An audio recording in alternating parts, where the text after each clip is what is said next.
বৃষ্টি হয় তেনে এক কাটু পানি জমে। একজনের বাচ্চা ডেলিভারি, বউকে কাঁধে করে রাস্তা নিয়ে গেছে। রাজধানীতে উন্নয়ন নামে প্রতিদিনই চলছে রাস্তা খোঁড়াখড়ি। কাজের ধীরগতি নগরবাসীর দুর্ভোগ বাড়িয়েছে কয়েক গুণ। সংস্থাগুলোর সমন্বয় করতে আলাদা কমিশনের পরামর্শ। রমজানে খেজুর ছোলার বাজারে বাড়তে পারে উত্তাপ। 6 মাসে কমেছে আমদানি। পর্যাপ্ত মজুদ থাকার দাবি ব্যবসায়ীদের। কৃত্রিম সংকট ঠেকাতে নজরদারি বাড়ানোর পরামর্শ।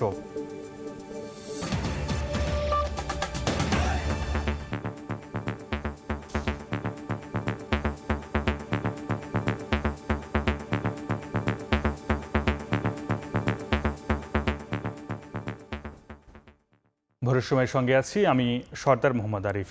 চলতি বছরের নির্বাচন আয়োজন নিয়ে কোনো দলের দ্বিমত নেই মনে করছে বিএনপি। নেতারা বলছেন, জরুরি সংস্কার শেষে ভোটের মাধ্যমে গণতন্ত্র প্রতিষ্ঠার দাবি। জনগণের নির্বাচিত সরকার প্রতিষ্ঠা হলে সংকট অনেকটাই কেটে যাবে বলে দাবি করেন তারা। গণতান্ত্রিক প্রক্রিয়ার বাইরে কিছু করলে মানুষের মনে ভিন্ন মত আসতে পারে বলে দাবি তাদের। জাতীয় ঐক্য, নির্বাচন, রাষ্ট্র সংস্কার সহ নানা বিষয়ে আলোচনা চলছে রাজনৈতিক দলগুলোর মধ্যে। সবার মতামত পর্যবেক্ষণ করেই এগোতে চায় দলগুলোর নেতারা। তারই ধারাবাহিকতায় গুলশানে দলীয় চেয়ারপারসনের কার্যালয়ে বিএনপি মহাসচিবের সঙ্গে বৈঠক করেছে খেলাফত মজলিস। ঘণ্টাখানেকের বৈঠক শেষে গণমাধ্যমে কথা বলেন বিএনপির স্থায়ী কমিটির সদস্য নজরুল ইসলাম খান। তার দাবি, জাতীয় ঐক্য, নির্বাচন ও দেশের স্বার্থ সংশ্লিষ্ট বিষয়ে কারো সঙ্গে দ্বিমত নেই। বলেন, জুলাই আগস্টের নির্বাচনের আহ্বানে বিএনপির সঙ্গে একমত খেলাফত মজলিসও। এর জন্য যেসব সংস্কার প্রয়োজন, গুরুত্বপূর্ণ, এই সংস্কারগুলি তো আমরাও চাচ্ছি এবং সেটা যত দ্রুত সম্ভব। এটাকে ঝুলিয়ে রাখা ঠিক হবে না। এটা সংস্কারগুলি করে একটা নির্বাচন আয়োজন করা, এবং খেলাফত মজলিসের পক্ষ থেকে বলা হয়েছে যে এই কাজটা করার জন্য এই বছরের বেশি সময় লাগার কোনো দরকার নেই। এদিকে দেশে ফেরত আসা যুক্তরাজ্য বিএনপির নেতাকর্মীদের সঙ্গে নিয়ে দলের প্রতিষ্ঠাতার সাবেক রাষ্ট্রপতি জিয়াউর রহমানের সমাধিতে শ্রদ্ধা নিবেদন করেন স্থায়ী কমিটির আরেক সদস্য ডক্টর মঈন খান। এ সময় তিনি আওয়ামী লীগকে সঙ্গে নিয়ে নির্বাচনে যাওয়ার বিষয়ে বিএনপির অবস্থান তুলে ধরেন। একটি জনগণের দল, যারা জনগণকে নিয়ে রাজনীতি করে, যারা অতীতে একদলীয় বাকশাল থেকে বাংলাদেশের মানুষকে মুক্ত করে বহুদলীয় সরকার তারা এদেশে ফিরিয়ে এনেছিল শহীদ প্রেসিডেন্ট জিয়াউর রহমানের নেতৃত্বে, সেই দল কেন একটি ফ্যাসিস্ট সরকারকে সঙ্গে নিয়ে নির্বাচন করবে? বুধবার দুপুরে জাতীয় প্রেসক্লাবে এক আলোচনা সভায় অংশ নিয়ে বিএনপির স্থায়ী কমিটির আরেক সদস্য আমির খসরু মাহমুদ চৌধুরী বলেন, জনগণের নির্বাচিত সরকার প্রতিষ্ঠা হলে সংকট অনেকটাই কেটে যাবে। আমরা এই সরকারকে সমর্থন করছি, সহযোগিতা করছি, যাতে যত তাড়াতাড়ি সম্ভব যে একটা গণতান্ত্রিক অর্ডারে দেশটা ফিরে আসে। একটা নির্বাচিত সরকার যারা জনগণের কাছে দায়বদ্ধ থাকবে, জনগণের কাছে জবাবদিহি থাকবে, এটার কোনো বিকল্প নেই। বাংলাদেশের রাজনৈতিক প্রক্রিয়া, গণতান্ত্রিক প্রক্রিয়া বাইরে গিয়ে অন্য কোনো কিছু করতে গেলে সেখানে জনগণের মনে সন্দেহ হতে আসতে পারে। দেশবিরোধী ষড়যন্ত্রের বিরুদ্ধে সবাইকে ঐক্যবদ্ধ হওয়ারও পরামর্শ দেন বিএনপি নেতারা। আহমেদ সালেহিন, সময় সংবাদ, ঢাকা। স্থানীয় সরকার নয়, আগে জাতীয় সংসদ নির্বাচন নিয়ে ভাবছে কমিশন। সেদিকে লক্ষ্য রেখেই কাজ চলছে বলে জানিয়েছেন নির্বাচন কমিশনার আব্দুর রহমান এল মাসুদ। ভোটার তালিকা হালনাগাদ কর্মসূচি উপলক্ষে বুধবার সকালে বরিশালের আঞ্চলিক নির্বাচন কর্মকর্তা কার্যালয়ে এক সভায় একথা বলেন তিনি। আগামী জাতীয় সংসদ নির্বাচন যাতে কোনোভাবেই প্রশ্নবিদ্ধ না হয়, কমিশন সেটাকে প্রাধান্য দিচ্ছে বলে জানান নির্বাচন কমিশনার। তিনি বলেন, জনগণকে সুষ্ঠু ভোট উপহার দেয়াই কমিশনের লক্ষ্য।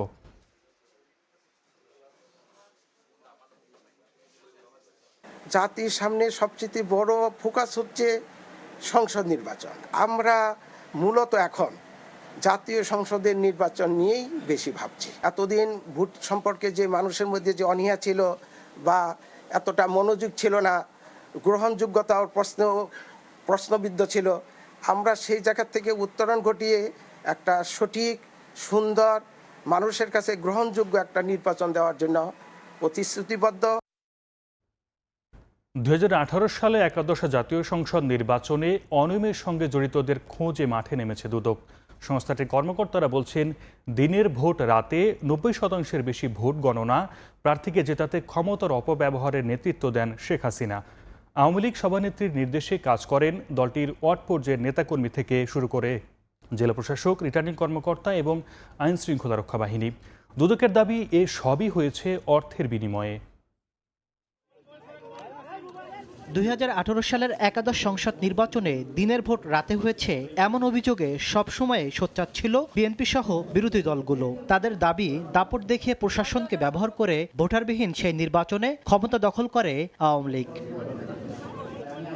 5 আগস্ট পট পরিবর্তনের পর এবার সে নির্বাচনে যারা আর্থিক লেনদেনের মাধ্যমে আওয়ামী লীগকে জয়ী করতে ভূমিকা রেখেছিলেন তাদের বিষয়ে খোঁজ নিচ্ছে দুদক। সংস্থাটি বলছে, সাবেক প্রধানমন্ত্রী শেখ হাসিনার নেতৃত্বে ওবায়দুল কাদের থেকে শুরু করে ওয়ার্ড পর্যায়ের নেতাকর্মীরা জড়িত ছিল এই অপকর্মে, যার অনুসন্ধানে 5 সদস্যের কমিটি গঠন করা হয়েছে। 2018 সালের নির্বাচন নিয়ে সবচেয়ে বেশি বিতর্ক ছিল দিনের ভোট রাতে করা এবং আর্থিক লেনদেনের মাধ্যমে সংসদ সদস্য নির্বাচনের প্রক্রিয়ার সাথে সংশ্লিষ্ট সকলের বিরুদ্ধে অনুসন্ধানের সিদ্ধান্ত গৃহীত হয়েছে। দুদক জানায়, শেখ হাসিনার সিদ্ধান্ত বাস্তবায়নে মাঠ পর্যায়ে কাজ করেছেন তৎকালীন প্রতিরক্ষা বিষয়ক উপদেষ্টা তারেক আহমেদ সিদ্দিক, জনপ্রশাসন উপদেষ্টা এইচ.টি. ইমাম সহ বিভাগীয় কমিশনার, জেলা প্রশাসক, রিটার্নিং কর্মকর্তা এবং আইন শৃঙ্খলা রক্ষাকারী বাহিনী। জেলা প্রশাসন আছে, পুলিশ প্রশাসন আছে, এখানে র্যাব আছে, অন্যান্য আইন শৃঙ্খলা বাহিনীর সদস্যরা আছেন, উপদেষ্টারা আছেন। সেই সময় যারা নির্বাচন পরিচালনা তদারকির সাথে যারা ছিলেন তাদের সকলে, যাদের সম্পৃক্ততা পাওয়া যাবে তারা সকলেই এর আওতায় আসবেন। এদিন 165 কোটি টাকা সন্দেহজনক লেনদেন ও 13 কোটি টাকার অবৈধ সম্পদ অর্জনের অভিযোগে মামলা হয়েছে সাবেক এলজিআরডি মন্ত্রী তাজুল ইসলাম ও তার স্ত্রীর বিরুদ্ধে। এছাড়া 17 কোটি টাকার অবৈধ সম্পদ অর্জনের অভিযোগে অতিরিক্ত কর কমিশনার কাজী আবু মাহমুদ ফয়সাল, তার স্ত্রী সহ 14 জনের বিরুদ্ধে মামলা করেছে দুদক। তাসলিম তৌহিদ, সময় সংবাদ, ঢাকা। পাচার হওয়া টাকা ফেরাতে বিশ্ব নেতাদের সহযোগিতা চেয়েছেন প্রধান উপদেষ্টা ডক্টর মোহাম্মদ ইউনূস। দাভোসে বিশ্ব অর্থনৈতিক ফোরামের সাইডলাইনে বেশ কয়েকটি দেশের সরকার, রাষ্ট্র ও সংস্থার প্রধানের সঙ্গে বৈঠক করেন তিনি। এছাড়া ফোরামে বার্ষিক সভায় অংশ নিয়ে আসিয়ানের সদস্যপদ পাওয়ার বিষয়ে আশা প্রকাশ করেন ডক্টর মোহাম্মদ ইউনূস। একই সঙ্গে বাংলাদেশের মতো নতুন সমাজ বিনির্মাণে তরুণদের সুযোগ দেওয়ার আহ্বান জানান তিনি। সুইজারল্যান্ডের দাভোসে ওয়ার্ল্ড ইকোনমি ফোরামের দ্বিতীয় দিনে ব্যস্ত দিন পার করেছেন প্রধান উপদেষ্টা ডক্টর মোহাম্মদ ইউনূস। এদিন মূল ইভেন্টের পাশাপাশি সাইডলাইনে বেশ কয়েকটি বৈঠকে অংশ নেন তিনি। ফোরামে আসিয়ান নেতাদের সঙ্গে সংলাপে অংশ নেন প্রধান উপদেষ্টা। এ সময় সেখানে উপস্থিত ছিলেন মালয়েশিয়ার প্রধানমন্ত্রী আনোয়ার ইব্রাহিম ও ভিয়েতনামের প্রধানমন্ত্রী সহ অন্যরা। এ সময় ডক্টর মোহাম্মদ ইউনূস আসিয়ানের সম্ভাবনার কথা তুলে ধরেন। বলেন, এশিয়ার অর্থনৈতিক উন্নয়নে ব্যাপক ভূমিকা রাখতে পারে আসিয়ান। এজন্য তিনি বেশ কিছু পরামর্শ তুলে ধরেন। বলেন, বাংলাদেশ আসিয়ানের অংশ হতে চায়, এজন্য আসিয়ানের নতুন চেয়ারম্যান আনোয়ার ইব্রাহিমের সহযোগিতা চেয়েছেন তিনি। Part of ASEAN, and as I said, I will hate myself. I consider myself personally as a part of ASEAN. Don't see why we cannot be together in ASEAN. And my friend, Prime Minister Anwar, has already assured me that somehow we will become a part of ASEAN, starting with the dialogue partner, which is available, hopefully, because emotionally we're so close to make it happen. তিনি জুলাই গণ অভ্যুত্থানে বাংলাদেশি তরুণদের ভূমিকা তুলে ধরেন। তরুণদের দক্ষ করে গড়তে ও কর্মসংস্থানের সুযোগ সৃষ্টি করতে বিশ্ব নেতাদের প্রতি আহ্বান জানান। New concepts are followed, design things for young people to bring them to the front line so that they can create the new vision of their own countries, and as a region they can move forward into that. So this is what I see an opportunity for them, and they are very creative as a region. This is creativity and entrepreneurship is built into the society.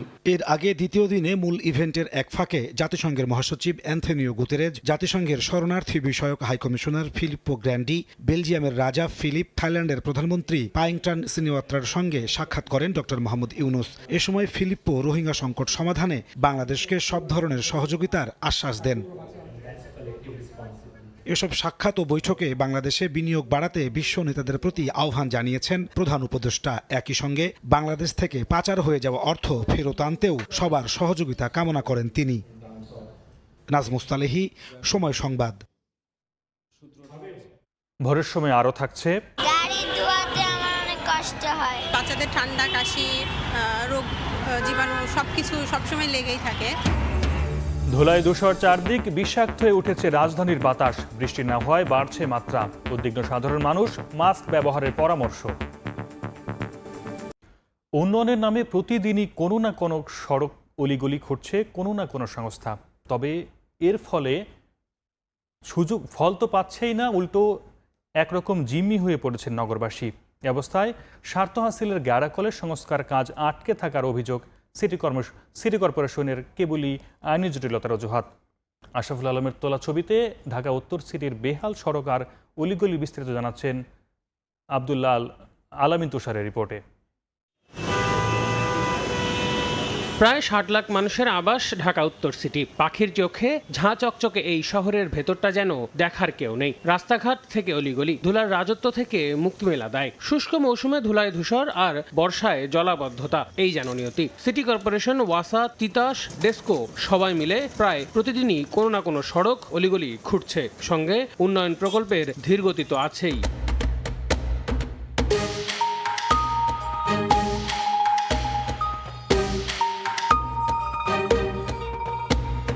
খানাখন্দ আর এবড়ো থেবড়ো রাস্তা মেনে নিয়ে দিনাতিপাত নগরবাসীর। মিরপুর, মোহাম্মদপুর, বাড্ডা, রামপুরা, নতুন বাজার সহ বেশ কিছু এলাকার সড়ক থেকে শুরু করে অলিগলির চিত্র এমন, যেন উন্নয়নের মোড়কে কেবলই ভোগান্তি গিলছেন এসব এলাকার বাসিন্দারা। নিয়মিত কর দিয়ে সুবিধা তো দূরে থাক, উল্টো দুর্ভোগে নাজেহাল উত্তর সিটির সিংহভাগ মানুষ। বৃষ্টি হয় তেনে এক কাটু পানি জমে, ট্যাক্স নেয়, সবকিছুই নেয়, কিন্তু কোনো কাজ হচ্ছে না। গত বর্ষায় একজনের বাচ্চা ডেলিভারি, বউকে কাঁধে করে রাস্তা নিয়ে গেছে। প্রথম বসাইছে এই ড্রেনেজ, পরের বসাইছে পানির লাইন বসাবার পরে আবার দুই ইন্টারনেট লাইন, মানে এতে লাইন বসানোই শেষ হয় না।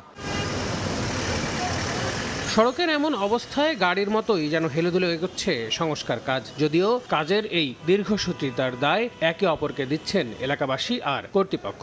এলাকাবাসীর অভিযোগ, স্বার্থ হাসিলের গ্যারাকলে আটকে যাচ্ছে সড়কের সংস্কার কাজ আর সিটি কর্পোরেশনের সেই পুরনো আইনি জটিলতার দায়সারা অজুহাত। সরকারের যখন প্রয়োজন হয় সরকাররা বাড়ি গদ্দু আর ব্রিজ ভাঙ্গা সরকার রোড লিয়া যাইয়া, আর সরকারের যখন প্রয়োজন না হয় তাহলে সরকার যুগ যুগ দরিয়া এটারে ফসায় এবং জনগণের ভোগান্তি করে। যদি আমরা বলি তাহলে তারা উল্টো কথা বলবে, তোমার কি আছে, তুমি তো ছেড়ে দাও। তো উন্নয়নের ইয়াটা করতে গিয়ে যদি আমরাই মনে করেন সাফারার হই, তাহলে তো আমরা উন্নয়নের দরকার নেই ভাই। আইনি জটিলতার মধ্যে অনেক সময় পড়ে যেতে হচ্ছে আমাদেরকে, তো সেটাকে নিষ্পত্তি করে যখন আমরা কাজটা করতে যাই তখন একটু দীর্ঘসূত্রিতা হয়ে যাচ্ছে কোনো কোনো এলাকায়। মাস্টার প্ল্যান অনুযায়ী যখন কাজটা করি তখন প্রায়োরিটিটাকে আগে গুরুত্ব দেওয়া হয় যে কোন জায়গাটা আমার আগে করতে হবে। সমাধান হিসেবে তাই সরকারের সকল সংস্থার সমন্বয় নিশ্চিত করতে আলাদা রেগুলেটরি কমিশন রাখার মাধ্যমে জবাবদিহি নিশ্চিত করার পরামর্শ এই বিশেষজ্ঞের। একজনের কাজ আরেকজন করবে না, সে তাকে আঙুল দেখাবে,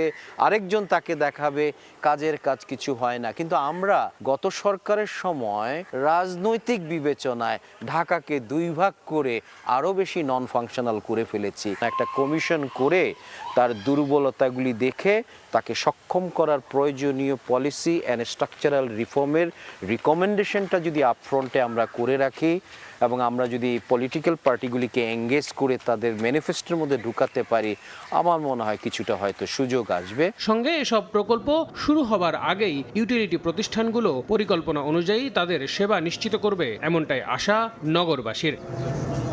বাংলাদেশে সড়ক উন্নয়ন আর সংস্কারের যে ব্যয় তা পৃথিবীর আর 10টা দেশের চেয়ে অনেক বেশি, আর যার অন্যতম কারণ দুর্নীতি এবং কাজের দীর্ঘসূত্রিতা। গণঅভ্যুত্থান পরবর্তী এই বাংলাদেশে এই তকমা থেকে মুক্তি পাবে দেশ, আর সাধারণ জনগণ মুক্তি পাবে জনভোগান্তি থেকে, এমনটাই চাওয়া সবার।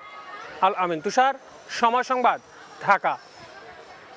রমজান সামনে রেখে খেজুর, ছোলার বাজারে বাড়তে পারে উত্তাপ। বাংলাদেশ ব্যাংকের তথ্য বলছে চাহিদার তুলনায় গেল 6 মাসে পণ্য দুটির আমদানি অনেক কম। তবে ব্যবসায়ীদের কেউ কেউ জানাচ্ছেন আগের মজুদ থাকায় বাজার অতটা অস্থির হবে না। এদিকে পণ্য মজুত করে কৃত্রিম সংকট ঠেকাতে বিশেষ নজর দেওয়ার পরামর্শ অর্থনীতিবিদদের। সাইফুল ইসলামের রিপোর্ট। উচ্চ মূল্যস্ফীতির চাপে সাধারণ মানুষ জীবনযাত্রার ব্যয় সামাল দিতে হিমশিম খাচ্ছে। এর মাঝে মার্চে শুরু হতে যাওয়া রমজানে পণ্যের দাম কেমন হতে পারে এ নিয়ে শঙ্কিত তারা। দিন আনে দিন কাজ করে যারা খাচ্ছে তাদের অনেক কষ্ট হয়ে যাবে সামনের দিকে চলতে। খাইবে গিয়া যারা বড় লোক খাইতে পারে, গরিব মানুষ খাইতে না। 1 কেজি তেল কিনা লাগে 190 টাকা, আমরা দিনে কামাই করি 700 টাকা 800 টাকা। বাংলাদেশ ব্যাংকের তথ্য বলছে রমজানকে সামনে রেখে সবচেয়ে বেশি চাহিদা থাকা খেজুরের আমদানি অনেক কম। রমজানে 60 থেকে 70 হাজার মেট্রিক টনের বিপরীতে গেল জুলাই ডিসেম্বরে আমদানি হয়েছে মাত্র 4,233 মেট্রিক টন। সরকার এই পণ্যে ভ্যাট ট্যাক্স কমালেও বাজারে দাম না কমার কথা আগেভাগেই জানাচ্ছেন ব্যবসায়ীরা। 25% কমানোর পরে এটা মনে হয় না আমার জনগণের উপরে কোনো প্রভাব ফেলবে। এটা জাস্ট একটা চোখে ধুলা। যেহেতু আমদানি করি আমরা ডলার দিয়ে, তো এই কারণে একটু দাম বাড়বে, আবার ডিউটি কমাইছে আবার তো কমবে। অবশ্য ব্যবসায়ীদের কেউ কেউ জানাচ্ছেন ছাত্র জনতার বিপ্লবের জেরে আমদানি বাধাগ্রস্ত হয়েছে। জানুয়ারি ও ফেব্রুয়ারি মাসে আমদানি বাড়ার পাশাপাশি আগের থাকা পণ্যের মজুদ চাহিদা পূরণে সাহায্য করবে। বাজারও সেল করে প্রতিষ্ঠান থেকে নিয়ে সেল করে। পট পরিবর্তনের পরে কিছু ব্যবসায়ী হয়তো খেজুর আনা কমায় দিছে, এখন হয়তো নতুন করে ওই জায়গাটা কেউ না কেউ তো নিবে, যেহেতু ডিমান্ড ক্রিয়েট হচ্ছে কেউ না কেউ তো আনবে। এদিকে ইফতারির আরেক অনুষঙ্গ ছোলার আমদানি হয়েছে 39,623 মেট্রিক টন। রমজানে চাহিদা প্রায় 1 লাখ মেট্রিক টন, আর চিনি আমদানির পরিমাণ প্রায় 5,62,000 মেট্রিক টন এবং ভোজ্য তেল 13,60,000 মেট্রিক টন। পাইকারি বাজারের ব্যবসায়ীরা বলছেন প্রতি বছর রমজানের আগে সরকার তাদের নিয়ে বসলেও এবার সেই উদ্যোগ এখনো নেই। তো কিনছে বিধায় এত মাল তো তারা এলসি দিছে, এখন আইন আনার পরে যদি বলে যে আমার পর্তা বেশি পড়ছে, অমুক হয়েছে তমুক হয়েছে, এই জায়গাটার ব্র্যাকেট দেওয়ার মালিক হলো সরকার। আমরা যারা বাজারের যে প্রতিনিধিত্ব করি যে আইটেমের, তাদেরও কিছু তো দায়ভার যদি আপনার ইন্ডিকেট করে দেয়।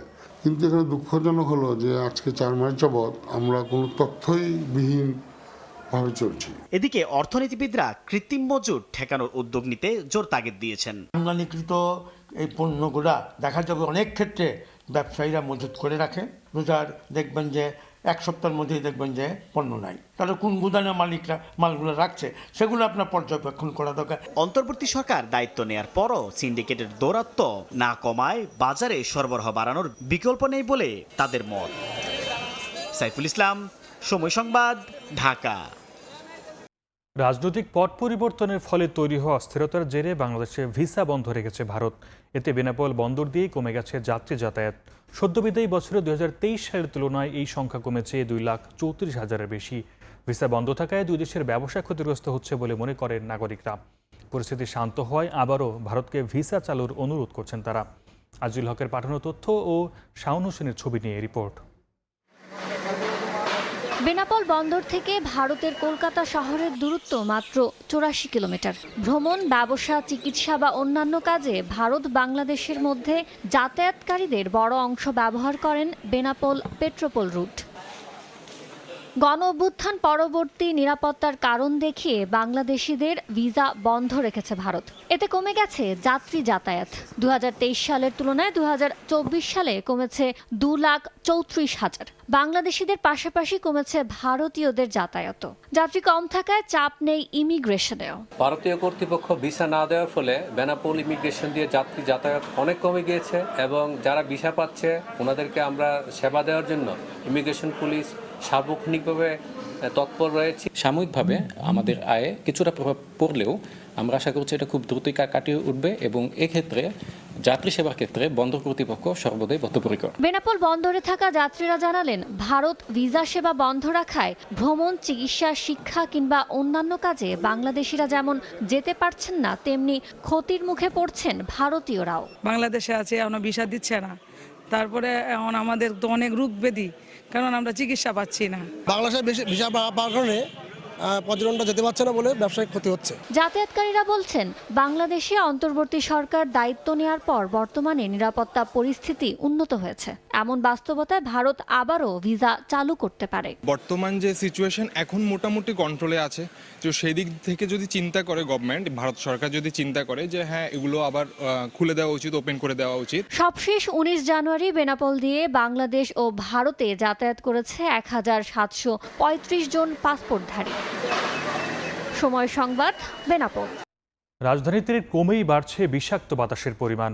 এর মধ্যে রাজধানীসহ আশপাশের এলাকায় বায়ু দূষণের ঝুঁকিপূর্ণ অবস্থা জানিয়ে সতর্কতামূলক পরামর্শ দিয়েছে পরিবেশ অধিদপ্তর। দূষণ নিয়ন্ত্রণে সংশ্লিষ্ট বিভিন্ন প্রকল্প হাতে নিলেও প্রতিনিয়ত নতুন মাত্রা যোগ হচ্ছে বায়ু দূষণে। অস্বাস্থ্যকর পরিবেশ নিয়ে উদ্বিগ্ন সাধারণ মানুষ। শেখ শাহনেওয়াজ সোহাগের তোলা ছবি এবং তুষার আহমেদ ইমনের তথ্য নিয়ে রিপোর্ট। বিশ্বে প্রতি বছরই বায়ু দূষণ তালিকার ঝুঁকিপূর্ণ অবস্থানে থাকে রাজধানী ঢাকা। তবে সম্প্রতি বায়ু দূষণের শীর্ষ তালিকায় আছে এ শহর। এবার শীতের শুষ্ক মৌসুমেও বায়ু দূষণের মাত্রা নিয়ন্ত্রণহীন। বিশেষজ্ঞরা বলছেন শীতে বৃষ্টি না থাকায় দূষণ বাড়ছে। শীতকালে বৃষ্টিপাত কম হওয়ার কারণে বাতাসের মধ্যে যে ভেসে বেড়া ধূলিকণা বা ধোঁয়ার পরিমাণটা বেশি থাকে, ফলে দেখা যায় যে এই সময় স্বভাবতই বায়ুর মানটা তুলনামূলকভাবে অন্যান্য সময়ের তুলনায় একটু খারাপ থাকে। পরিবেশ অধিদপ্তরের তথ্য বলছে গত 7 বছরে পরিবেশ দূষণ মাত্রায় দৃশ্যমান কোনো পরিবর্তনই নেই। ন্যাশনাল স্ট্যান্ডার্ড অনুযায়ী যেখানে বায়ু দূষণ মাত্রার বার্ষিক গড় মান 35-এর কাছাকাছি থাকার কথা, সেখানে প্রতি বছরই ঢাকায় এ মান থাকে 80-এর উপরে। আর 2024 সালে ঢাকায় এ দূষণ মান ছিল 83.9। প্রতিনিয়ত বায়ু দূষণ মাত্রা যে হারে বাড়ছে তাতে পূর্বের বছরগুলো ছাড়িয়ে যেতে পারে। এই অবস্থা নিয়ন্ত্রণে দ্রুত সরকারের হস্তক্ষেপ কামনা করছে সাধারণ মানুষ। বাচ্চাদের ঠান্ডা, কাশি, রোগ জীবাণু সবকিছু সবসময় লেগেই থাকে। গাড়ি ধোয়াতে আমার অনেক কষ্ট হয়। আমার ছেলে মেয়ে যখন বাইরে যায়, স্কুল কলেজে যায়, তখন তাদের চিন্তা থাকে যে কখন কোন রোগ বালাই নিয়ে চলে আসে। ঢাকা শহরে যে পরিমাণে বায়ু দূষণ, আমাদের চলাফেরা করতে খুবই কষ্ট হয়। পরিবেশ অধিদপ্তর বলছে বায়ু দূষণ প্রতিরোধে জাতীয় বায়ুমান ব্যবস্থাপনা 2024 থেকে 2030 গ্রহণ করা হয়েছে, যাতে ইটভাটা বন্ধ সহ নানা প্রকল্প হাতে নেওয়া হয়েছে। আজকে বায়ু দূষণের মাত্রাটা একটু বেশি। বায়ু দূষণ সাধারণত মূল কারণটাই হলো যে বার্নিং মধ্যে পুরানো যেখানে পড়ে সেখান থেকে বায়ু দূষণ বেশি হয়। প্ল্যান বাস্তবায়নে সরকার বিভিন্ন ধরনের বাংলাদেশ ক্লিন এয়ার প্রজেক্ট বাস্তবায়ন করছে, সেটা পরিবেশ অধিদপ্তর করবে, পাশাপাশি BRTA করবে। 2030-এর মাঝে টার্গেট রেখে 40 মাইক্রোগ্রাম পার কিউবিক মিটার কমানোর টার্গেট নির্ধারণ করেছে। এটা গ্রেটার ঢাকা এরিয়ায়। এয়ার কোয়ালিটি ইন্ডেক্স এর তথ্য অনুযায়ী বুধবার সকালেও রাজধানী ঢাকা সহ আশেপাশের এলাকায় বায়ুমান ছিল 300-এর বেশি। ঝুঁকিপূর্ণ এ অবস্থায় জনসাধারণকে মাস্ক পরিধান সহ বাইরে না যাওয়ারও পরামর্শ দিয়েছে পরিবেশ অধিদপ্তর। তুষার আহমেদ ইমন, সময় সংবাদ, ঢাকা। কয়লার পরিবর্তে কাঠ পুড়িয়ে ইট বানানো হচ্ছে মেহেরপুরের ভাটাগুলোতে। এমনকি পরিবেশ অধিদপ্তরের ছাড়পত্র ছাড়াই 3 ফসলি জমিতে ভাটা স্থাপন করা হচ্ছে, যেখানে কাটা হচ্ছে পলি মাটি। তবে নীতিমালা বহির্ভূত ভাবে চললে ভাটাগুলো বন্ধ করা দেওয়ার হুঁশিয়ারি দিয়েছে পরিবেশ অধিদপ্তর। বেনিয়ামিনের রিপোর্ট। ইট ভাটাগুলোতে এভাবেই গাছ কেটে রাখা হয়েছে স্তূপ করে। এগুলো ব্যবহার করা হচ্ছে জ্বালানি হিসেবে। বিধিমালায় নিষিদ্ধ থাকলেও মেহেরপুরে 3 ফসলি জমিতে স্থাপন করা হয়েছে ইটভাটা। পলিমাটি ব্যবহার করা হচ্ছে ইট তৈরিতে। এমনকি পরিবেশ অধিদপ্তরের ছাড়পত্রও নেই ভাটাগুলোর। এক গাড়ি কাঠ নিলে হয়তো দেখা যাচ্ছে অল্প টাকার মধ্যে তাদের ইনভেস্ট করলে হয়ে যাচ্ছে, আর এক গাড়ি কয়লা আনতে গেলে অনেক টাকা ইনভেস্ট করতে হচ্ছে। যে মাটিগুলো আনি ওই পুকুরের মাটি, এই যে আসছে আমাদের সব পুকুরের মাটি। এই ইটভাটা যে প্রচলিত পদ্ধতি সেটা বন্ধ করে আধুনিক পদ্ধতি, যেটা আমাদের কার্বন নিঃসরণটা কম হবে, সেই পদ্ধতি আমার জ্বালানি ক্ষেত্রে তাদের ব্যাপক পরিবর্তন আনতে হবে। এই গাছ নিধন করে কোনো জ্বালানি ব্যবহার করা যাবে না। এদিকে ভাটা মালিকদের দাবি, ট্রেড লাইসেন্স, আয়কর ও ভ্যাট প্রদান করার পরও গ্রহণ করা হচ্ছে না ছাড়পত্রের আবেদন। পরিবেশ বলছে অবৈধ, আর ভ্যাট বলছে ওটা ওদের সেকশন, আবার পরিবেশ বলছে ওদের সেকশন, আয়কর বলছে ওদের ও সেকশন। তাহলে আমরা কি করব? 150 যে শ্রমিক আছে তাদের জীবিকা নির্বাহ হয়, আর আমরা সরকারের নিয়ম তো সবই মেনে চলছি।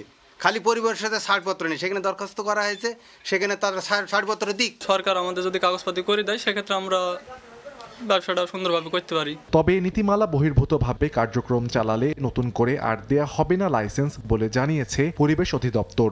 প্রথম যে অত্যাবশ্যকীয় কাজ ছিল আইন অনুযায়ী, সেটাই তো সে অলরেডি লঙ্ঘন করেছে। তো এখন যদি সে ব্যাট দিয়ে লিগ্যাল দাবি করে, এটা কোনোভাবেই জাস্টিফাই করা যাবে। তাদের সবাইকে লিগ্যাল নোটিশ দিয়ে দিয়েছি, তারা যাতে তাদের এই কার্যক্রম বন্ধ করে দেয়। এরপরও যদি তারা চালান, এক্ষেত্রে আমরা আমাদের আইন অনুযায়ী ব্যবস্থা নিব। মেহেরপুর জেলায় ইট ভাটা রয়েছে 100টি। পরিবেশ অধিদপ্তরের ছাড়পত্র নেই একটিরও। সময় সংবাদ, মেহেরপুর।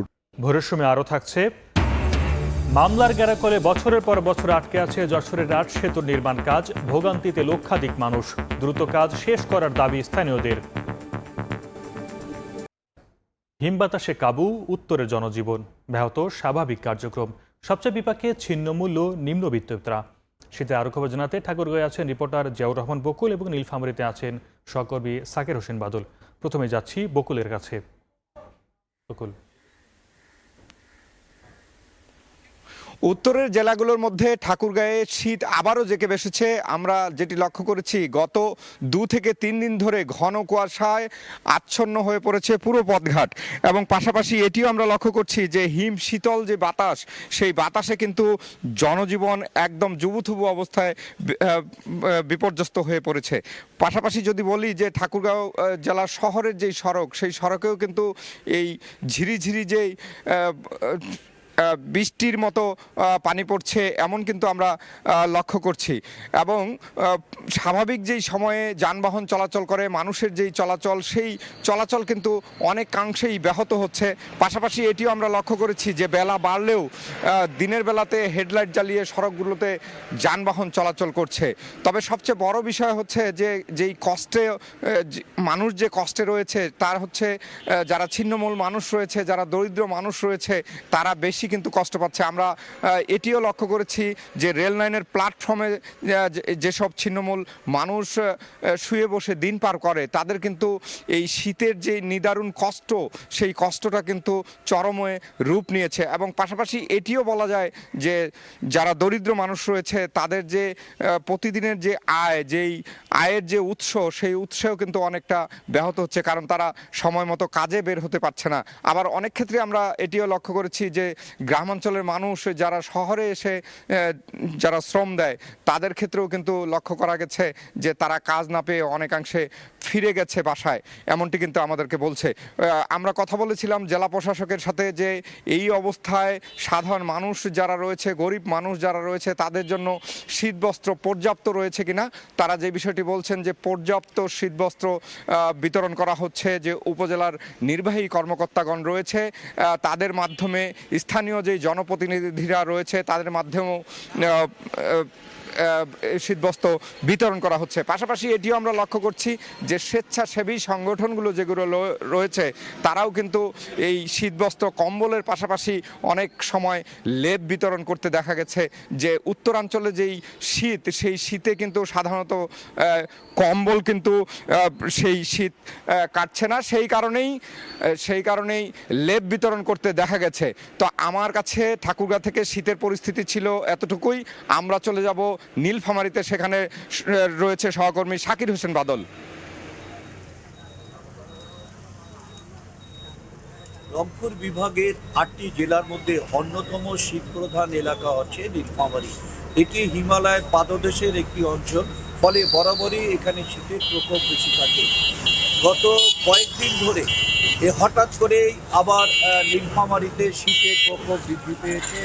যেটি কয়েকদিন আগেও এখানে সর্বনিম্ন তাপমাত্রা 17 থেকে 18-র মধ্যে ওঠানামা করছিল, সেটি এখন গত 2 দিন থেকে এটি 11 থেকে 12-র মধ্যে ওঠানামা করছে।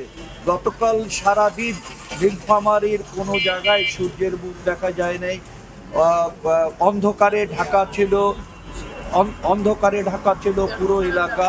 আপনারা দেখছেন যে এই মুহূর্তেও এখানে কুয়াশার প্রকোপ আছে, কিন্তু সেটি মাঝারি আকারের হলেও টিপ আকারে কিন্তু বৃষ্টি পড়ছে এই মুহূর্তে।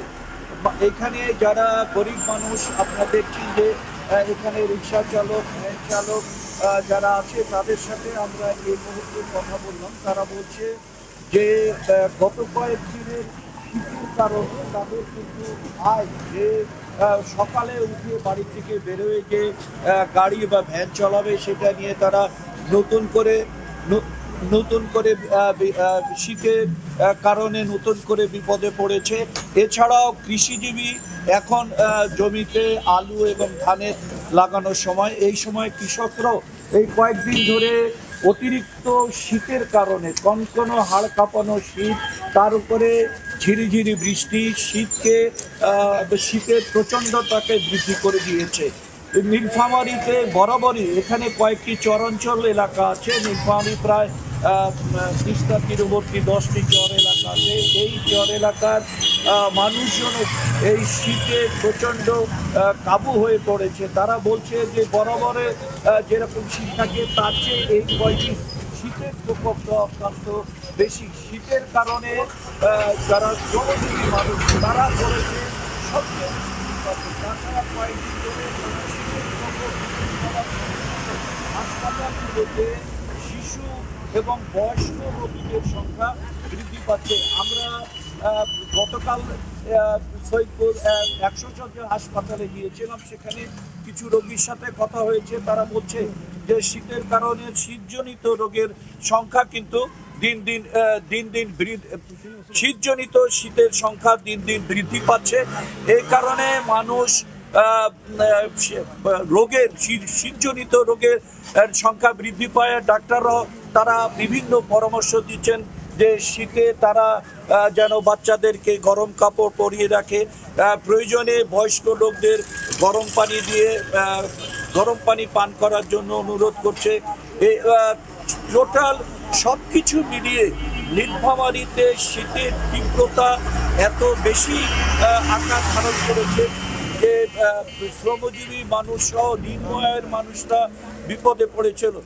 এই ছিল আমার কাছে নীলফামারী থেকে শীত নিয়ে সর্বশেষ। শীতের খবর জানাচ্ছিলেন নীলফামারী থেকে সহকর্মী শাকির হোসেন বাদল। এর আগে ঠাকুরগাঁও থেকে যোগ দিয়েছিলেন জিয়াউর রহমান বকুল। প্রায় 4 বছর ধরে যশোরে 5টি নদীতে 8টি সেতু নির্মাণ কাজ আটকে আছে। এতে ভোগান্তিতে লক্ষাধিক মানুষ। দ্রুত সেতু নির্মাণ কাজ শেষ করার দাবি তাদের। এলজিডি বলছে সেতুর উচ্চতা বৃদ্ধি নিয়ে উচ্চ আদালতে মামলা চলমান। আদালতের নির্দেশ পেলে নেওয়া হবে পরবর্তী ব্যবস্থা। জুয়েল মেদের পাঠানো তথ্য ও আবুল কালাম আজাদের ছবি নিয়ে রিপোর্ট। যশোর সদর, রাজারহাট, দায়তলা এবং বাঘারপাড়া উপজেলার ছাতিয়ানতলায় ভৈরব নদের 3টি পুরানো সেতু ভেঙে নতুন নির্মাণ করছে এলজিইডি। 4 বছর আগে শুরু হলেও এখনও শেষ হয়নি কাজ। জেলার 5টি নদীতে আরও 5টি সেতুরও একই দশা। নির্মাণাধীন সেতুর পাশ দিয়ে বাঁশের সাঁকো তৈরি করে ঝুঁকি নিয়ে নদী পার হচ্ছেন এলাকাবাসী। প্রায়ই ঘটছে দুর্ঘটনা। 3-4 বছর এই কাজটা শুরু হয়েছে, কিন্তু 2-3 দফা বন্ধ থাকার পরে আবার চালু হয়, আবার বন্ধ হয়। আমরা খুব কষ্টে আছি। 30-40 হাজার লোক এই ব্রিজ দিয়ে যাতায়াত করে।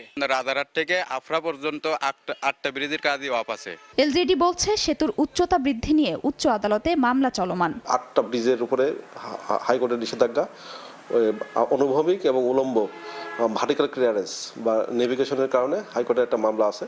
এই মামলার কারণে এই কাজগুলো আপাতত বন্ধ আছে। মামলা প্রত্যাহার হয়ে গেলে আমরা ইনশাল্লাহ খুব শীঘ্রই এই কাজগুলো দ্রুত শুরু করে নির্দিষ্ট সময়ের মধ্যে কাজগুলো সম্পন্ন করতে পারবো আশা করছি। এলজিডির তথ্য মতে যশোরে নির্মাণাধীন 8টি সেতুর ব্যয় ধরা হয়েছে 41,66,31,000 টাকা। সময় সংবাদ, যশোর। তীব্র শ্রেণীকক্ষ সংকটে খুলনা বিভাগের প্রাথমিক ও মাধ্যমিক বিদ্যালয়গুলো। অনেক বিদ্যালয়ে বাধ্য হয়ে ঝুঁকিপূর্ণ ভবনে চলছে পাঠদান। নতুন ভবন নির্মাণ কাজ চলমান থাকলেও অনেক স্থানে ধীরগতি, আবার কোথাও বন্ধ কাজ। এ কারণে অনেক শিক্ষার্থী ঝরে পড়ছে বলে জানান সংশ্লিষ্টরা। তবে চলমান কাজে গতি বাড়ানোর আশ্বাস কর্তৃপক্ষের। নিয়ামুল হোসেন কোচের ছবিতে আব্দুল্লাহ আল মামুন রুবেলের রিপোর্ট। খুলনা নগরীর গোয়ালখালী মাধ্যমিক বিদ্যালয় 2 শতাধিক শিক্ষার্থীর জন্য একটি একতলা ভবনে 3টি কক্ষ, একটি শিক্ষকদের বসার জন্য, বাকি 2টিতে হয় ক্লাস। বাধ্য হয়ে পরিত্যক্ত একটি ক্লাব ভবনে ঝুঁকি নিয়ে চলছে শিক্ষার্থীদের পাঠদান। সবাই গাদাগাদি করে বসতে হয়, আর হলো গিয়ে এগুলো ভেঙে পড়ার সম্ভাবনা আছে, তার জন্য আমাদের খুব ভয়। এই ভবনটি যখন তখন ভেঙে পড়তে পারে, সেই ঝুঁকির মধ্যে আমরা পড়াশোনা করতেছি। যখন ভারী বর্ষণ হয় তখন আমরা এমনও দিন আছে মাত্র 2-3টা ক্লাস নিয়ে আমরা ছেলে মেয়েদের বাড়ি পাঠাতে আমরা পাঠাই দেয়। জেলা প্রাথমিক শিক্ষা অফিস অন্তত 25টি বিদ্যালয় ভবনকে ঝুঁকিপূর্ণ হিসেবে চিহ্নিত করেছে। এলজিইডির তথ্য মতে বিভাগের 630টি প্রাথমিক স্কুলে নতুন ভবন নির্মাণের কাজ শুরু হয়েছে। মাধ্যমিক পর্যায়ে ভবন নির্মাণের কাজ চলছে 61টি বিদ্যালয়ে। তবে অনেক বিদ্যালয়ে নির্মাণ কাজে ধীরগতি, আবার কোথাও কাজ বন্ধ রয়েছে। এতে দেখা দিয়েছে তীব্র শ্রেণীকক্ষ সংকট, ঝরে পড়ছে অনেক শিক্ষার্থী। 3 জন করে বসে আছি। আমাদের ধরেন কোনো সময় লিখতে গেলে ওই ব্যাগের জন্য অনেক এই লিখতেও প্রবলেম হয়। আর যদি আমাদের স্কুলটা একটু তাড়াতাড়ি করে বানানো হতো তাহলে ভালো হতো। এখন আমার স্কুলের ছাত্রছাত্রী একদম খুবই নাজুক অবস্থার ভিতরে আছে, যেটা নিয়ে আসলে চলা অসম্ভব হয়ে যাচ্ছে। এরকম পাঠদানের ক্ষেত্রে অসুবিধা হয়। যদি এইটা তাড়াতাড়ি হয় যে আমাদের নতুন বিল্ডিংটা, তাহলে ছেলেমেয়েরা আরও উন্নত পরিবেশে এবং ছেলেমেয়েরা লেখাপড়া পাঠদানে আরও মনোযোগী হবে, ওদেরও ভালো লাগবে। সংকট সমাধানে জরুরি ভিত্তিতে নতুন ভবন নির্মাণের উদ্যোগ ও চলমান কাজে গতি বাড়ানোর আশ্বাস শিক্ষা কর্মকর্তা ও এলজিইডির। পঞ্চম পরিকল্পনা যেটা প্রাথমিক শিক্ষা উন্নয়ন কর্মসূচি 2025 জুলাই থেকে হবে, আশা করা যাচ্ছে আমরা ওই সময় অগ্রাধিকার ভিত্তিতে ওই স্কুলগুলোকে আমরা ভবন নির্মাণের পুরো কার্যক্রমে আগে নিয়ে তালিকাভুক্ত করে হয়তো করতে পারবো। এগুলো এই জুন মাসে সমস্ত প্রকল্পের কাজ শেষ হবে এবং সাথে সাথে আগামী অর্থবছর থেকে আমাদের PDB 5 এর কাজ শুরু হবে। বিভাগে 5,556টি সরকারি প্রাথমিক বিদ্যালয় ও প্রায় 3,000 সরকারি বেসরকারি মাধ্যমিক বিদ্যালয় রয়েছে। আব্দুল্লাহ আল মামুন রুবেল, সময় সংবাদ, খুলনা। ঘন কুয়াশায় পাটুরিয়া, দৌলতদিয়া ও আরিচা কাজিরহাট নৌরুটে রাত থেকে বন্ধ ফেরি চলাচল। মাঝ নদীতে আটকা পড়েছে ছোট বড় 5টি ফেরি। এই মুহূর্তে পাটুরিয়া ঘাট এলাকায় আছেন রিপোর্টার মোহাম্মদ ইউসুফ আলী। সবশেষ পরিস্থিতি জানতে সরাসরি যোগ দিচ্ছি তার সঙ্গে। এই যে প্রায় 4 ঘন্টা অতিবাহিত হয়ে গিয়েছে, এই নৌরুটগুলো কিন্তু বন্ধ রয়েছে, অর্থাৎ এই অঞ্চলের যে নৌরুট রয়েছে সেই নৌরুটগুলো এখন পর্যন্ত বন্ধ রয়েছে ঘন কুয়াশার কারণে। যেভাবে বলছিলেন, আমরা ঘাট কর্তৃপক্ষের সাথে কথা বলেছি। ঘাট কর্তৃপক্ষ আমাদেরকে জানিয়েছে এই বুধবার সন্ধ্যা রাত থেকে পাটুরিয়া, দৌলতদিয়া ও আরিচা কাজিরহাট নৌরুটে ঘন কুয়াশার কারণে ফেরি চলাচল ব্যাহত হচ্ছিল। রাত 2টা থেকে নদীর চ্যানেলগুলোতে কুয়াশার মাত্রা বাড়তে থাকে। রাত 3:30টার দিকে নৌরুটে কুয়াশার তীব্র আকার ধারণ করলে নদীতে চ্যানেলেতে বিকন বাতি এবং মার্কিং পয়েন্টের কিছুই দেখা যাচ্ছিল না। এই সময়টা দুর্ঘটনা এড়ানোর জন্য ফেরি চলাচল বন্ধ ঘোষণা করে BIWTC কর্তৃপক্ষ। তখন থেকে কিন্তু 96টি যানবাহন নিয়ে মাঝ নদীতে এখন পর্যন্ত আটকা রয়েছে ছোট বড় 5টি ফেরি।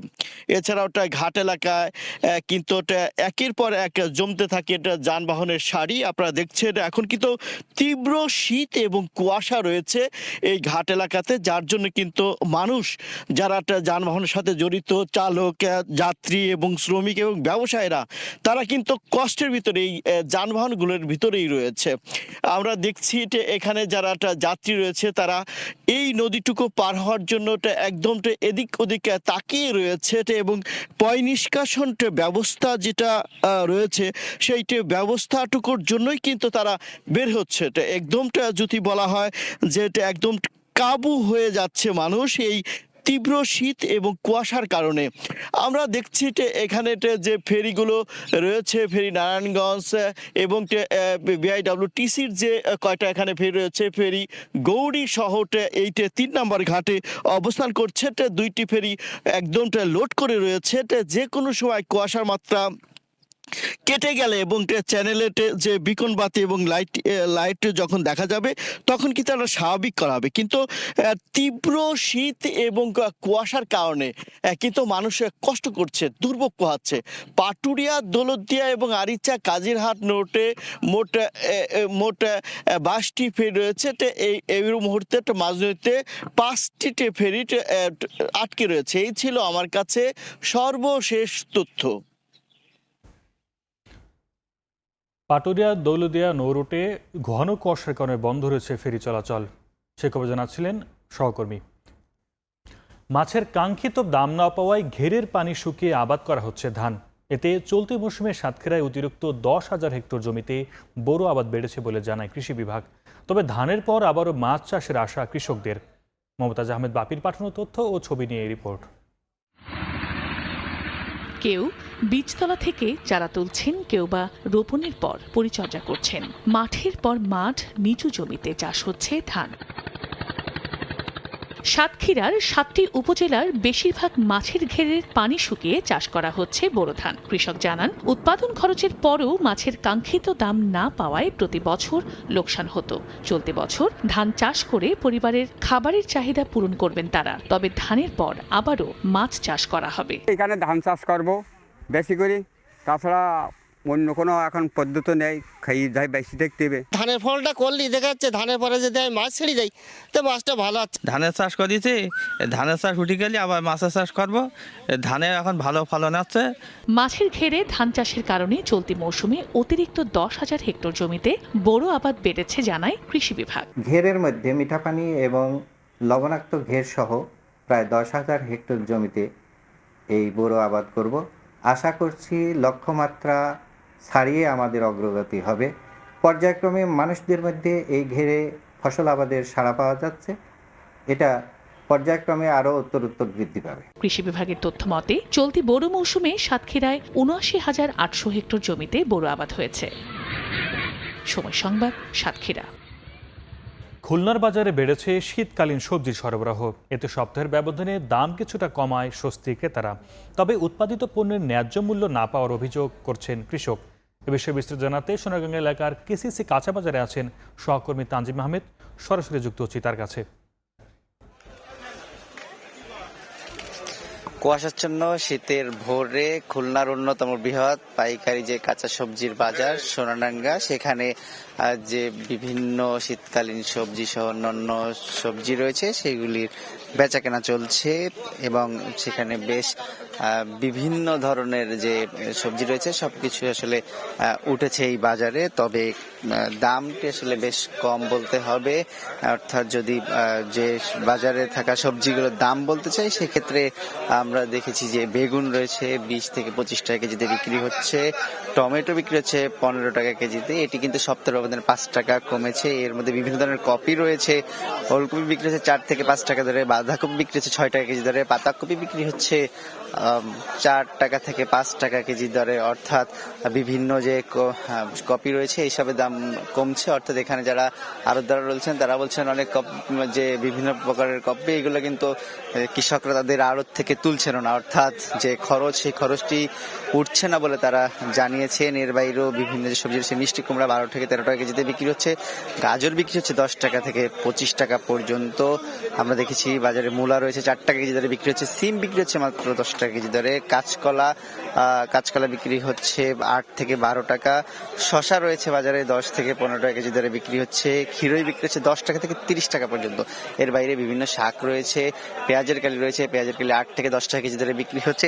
এই যে দাম, সেই দামটি কিন্তু আসলে সপ্তাহের ব্যবধানে কিছুটা কমেছে বলতে হবে প্রায় প্রতিটি সবজির দাম। এবং এর ফলে বেশ কিছু শীতকালীন যে সবজির নিকটবর্তী যে এলাকাগুলো রয়েছে সেখান থেকে কৃষকরা তুলছেন আসলে জমি থেকে এবং সেগুলি যাতায়াত বা পরিবহন খরচ কম হয় সেগুলি এই বাজারে আসছে। কিন্তু সেখানে যারা বিক্রেতারা রয়েছেন, আড়তদাররা রয়েছেন, তারা বলছেন দূর দূরান্ত থেকে প্রতি বছর যে আরো বেশি সবজি বাজারে আসে সেটি কিন্তু আসছে না।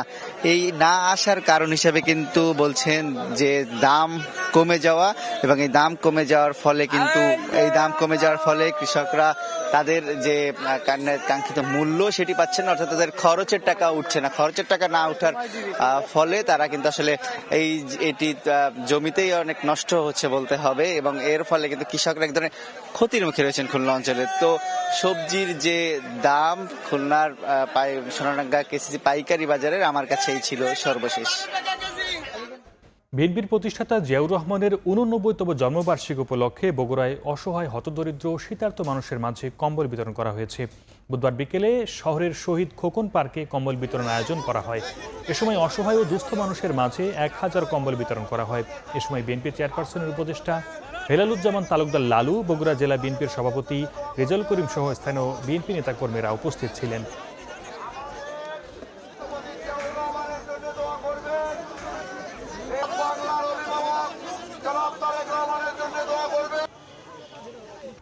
তাবলিগ জামাতের বৈষম্য নিরসন সহ ইনসাফ ও ন্যায় ভিত্তিক স্থায়ী সমাধানের দাবিতে গাইবান্ধায় সংবাদ সম্মেলন করেছে সচেতন ছাত্র সমাজ।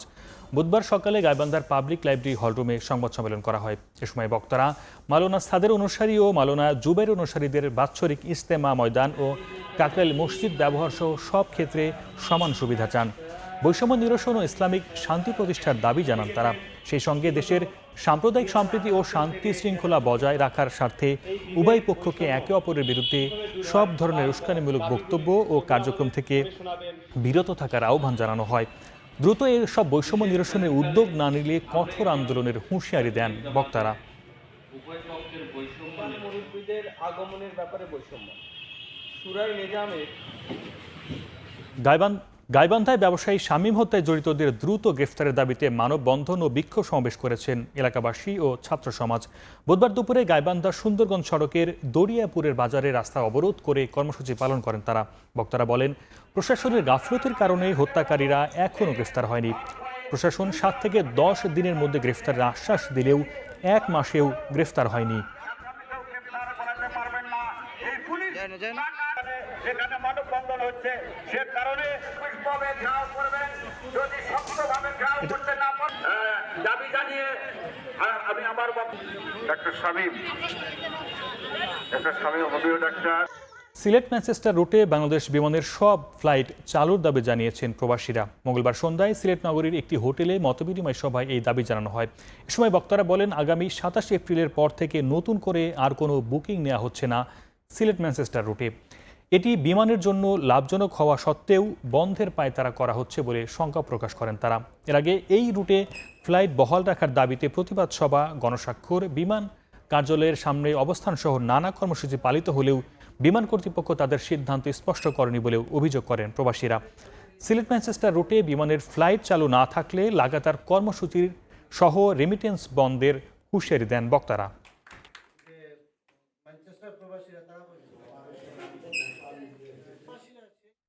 সীমান্তে ভারতীয় আগ্রাসনের প্রতিবাদে চাঁপাইনবাবগঞ্জে মানববন্ধন হয়েছে। এ সময় আগ্রাসন প্রতিরোধে সীমান্তবাসীকে প্রস্তুত থাকার আহ্বান জানানো হয়। বুধবার বিকেলে শিবগঞ্জের কিরণগঞ্জ সীমান্তে কালীগঞ্জের ত্রিমোহনী বাজারে মানববন্ধনের আয়োজন করা হয়। এতে অংশ নেন বিভিন্ন রাজনৈতিক দলসহ বৈষম্যবিরোধী ছাত্র আন্দোলনের নেতাকর্মীরা। হাজার হাজার লোক মোরা লাগে, বিনোদপুর চাপাই মরবে, কিন্তু বাংলাদেশের মাটি 1 ইঞ্চি ছাড় দেওয়া হবে না। কৃষকের ফসল নষ্ট করেছে, প্রত্যেকটা কৃষকের ফসলের ক্ষতিপূরণ দিতে হবে। আপনারা সব সময় সতর্ক থাকবেন, এই ভারতীয় আগ্রাসন যেন আমরা রুখে দিতে পারি। আমরা যদি কোনো অপচেষ্টা চালাই, আমরা সেটা রুখে দেব। এখন আমার বর্ডারের বিগত চুক্তিগুলো কেন আমরা বাতিল দেখতে পারি না? স্পষ্ট ভাষায় বলতে চাই, কথা হবে চোখে চোখ রেখে। পিরোজপুর বিজ্ঞান ও প্রযুক্তি বিশ্ববিদ্যালয়ে প্রথমবারের মতো অনুষ্ঠিত হলো পিঠা উৎসব। বুধবার সকালে বিশ্ববিদ্যালয়ের প্রশাসনিক ভবনের প্রাঙ্গণে পিঠা উৎসবের উদ্বোধন করেন উপাচার্য ডক্টর শহীদুল ইসলাম। পরে উৎসব প্রাঙ্গণ পরিণত হয় শিক্ষক শিক্ষার্থীদের মিলন মেলায়। তারা বিভিন্ন স্টল ঘুরে নিজেদের তৈরি প্রায় 35 ধরনের পিঠার স্বাদ গ্রহণ করেন।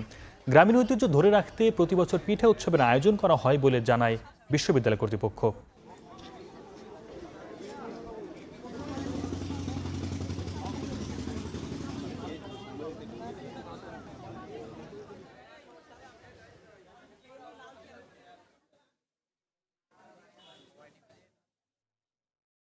পিঠা আমাদের বাঙালির ঐতিহ্যের অনেক বড় একটি অংশ, আর আমরা চেয়েছি এই ঐতিহ্যটাকে যেন আমরা অনেক বহু বছর ধরে এগিয়ে নিয়ে যেতে পারি। লবঙ্গ লতিকা আছে, ভেনি ফুলের পিঠা আছে।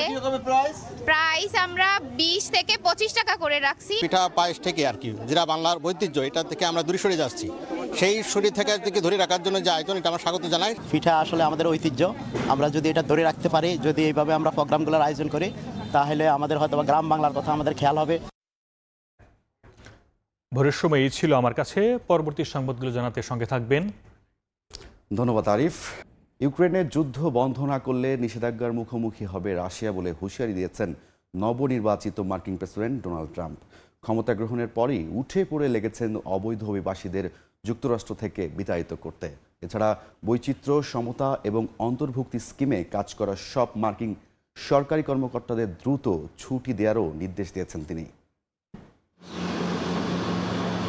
ক্ষমতায় এসে বিশ্বব্যাপী যুদ্ধ বন্ধ করার আশ্বাস দেয়া মার্কিন প্রেসিডেন্ট ডোনাল্ড ট্রাম্প হোয়াইট হাউসে ফিরেই নিজের প্রতিশ্রুতি বাস্তবায়নে যেন উঠে পড়ে লেগেছেন। ক্ষমতায় আসার আগে লেবানন, ফিলিস্তিনে ইসরায়েলে আগ্রাসন বন্ধের পর এবার তার লক্ষ্য রাশিয়া ইউক্রেন সংঘাত বন্ধ করা। এ লক্ষ্যে রুশ প্রেসিডেন্ট ভ্লাদিমির পুতিনের উদ্দেশ্যে একের পর এক হুঁশিয়ারি দিয়ে যাচ্ছেন তিনি। এবার ইউক্রেনের যুদ্ধ বন্ধ না করলে রাশিয়ার উপর উচ্চমাত্রায় কর, শুল্ক ও নিষেধাজ্ঞা আরোপের হুঁশিয়ারি দিয়েছেন তিনি। ট্রাম্পের সামাজিক যোগাযোগ গণমাধ্যম ট্রুথ সোশ্যালে এক পোস্টে এ কথা জানান তিনি। এদিকে অভিবাসন নীতি নিয়ে কঠোর পদক্ষেপের প্রতিশ্রুতিও বাস্তবায়নে নেমেছেন ট্রাম্প। এর আগে বিজয় সমাবেশে দেয়া এক বক্তব্যে ট্রাম্প জানান, ক্ষমতায় এসেই অবৈধ অভিবাসীদের বিরুদ্ধে কঠোর পদক্ষেপ নেবেন তিনি, নিশ্চিত করবেন সীমান্তে নিরাপত্তা। এরই ধারাবাহিকতায় ব্রিটিশ গণমাধ্যম বিবিসি জানায়, প্রায় 1000 সেনাকে যুক্তরাষ্ট্রের দক্ষিণাঞ্চলের সীমান্তে মোতায়েনের পদক্ষেপ নিয়েছেন ট্রাম্প প্রশাসন। একই সঙ্গে বাস্তবায়ন করছেন দ্রুত অপসারণ নীতি, যেটি অনুযায়ী কোনো অভিবাসী যদি প্রমাণ করতে না পারে যে তারা 2 বা তার বেশি বছর ধরে যুক্তরাষ্ট্রে বাস করছে, তবে তাদের নিজ দেশে ফেরত পাঠানো হবে। এছাড়া বৈচিত্র্য, সমতা এবং অন্তর্ভুক্তি বিষয়ক সংস্থাগুলোর কর্মকাণ্ডকে মার্কিন আইনের পরিপন্থী অভিযোগে সেখানে কর্মরত কর্মচারীদের দ্রুত ছুটিতে পাঠানোর নির্দেশ দিয়েছেন তিনি। ট্রাম্পের দাবি, জাতি বর্ণ নির্বিশেষে মেধার ভিত্তিতে তৈরি যুক্তরাষ্ট্র গড়ার পথে এই সংস্থাগুলো বাধাস্বরূপ। 31 জানুয়ারির মধ্যেই সংস্থাগুলোতে ছাঁটাইয়ের পাশাপাশি তাদের ওয়েবসাইটগুলো বন্ধেরও নির্দেশ দেন ট্রাম্প। সাদিয়া তাসনিম, সময় সংবাদ। রাশিয়ার সাবেক প্রেসিডেন্ট বাশার আল আসাদের বিরুদ্ধে গ্রেফতারি পরোয়ানা জারি করেছে ফ্রান্স। যুদ্ধাপরাধের অভিযোগে মঙ্গলবার আসাদের বিরুদ্ধে ফ্রান্সের আদালত এই পরোয়ানা জারি করেন। দেশটির পররাষ্ট্রমন্ত্রীর সামাজিক যোগাযোগ মাধ্যম এক্সে করা এক পোস্ট থেকে এই তথ্য জানা যায়। দাঁড়ায় 2017 সালে বোমা হামলায় এক ফরাসি সিরীয় নাগরিক নিহতের ঘটনায় এই রায় দেন 2 ফরাসি বিচারক।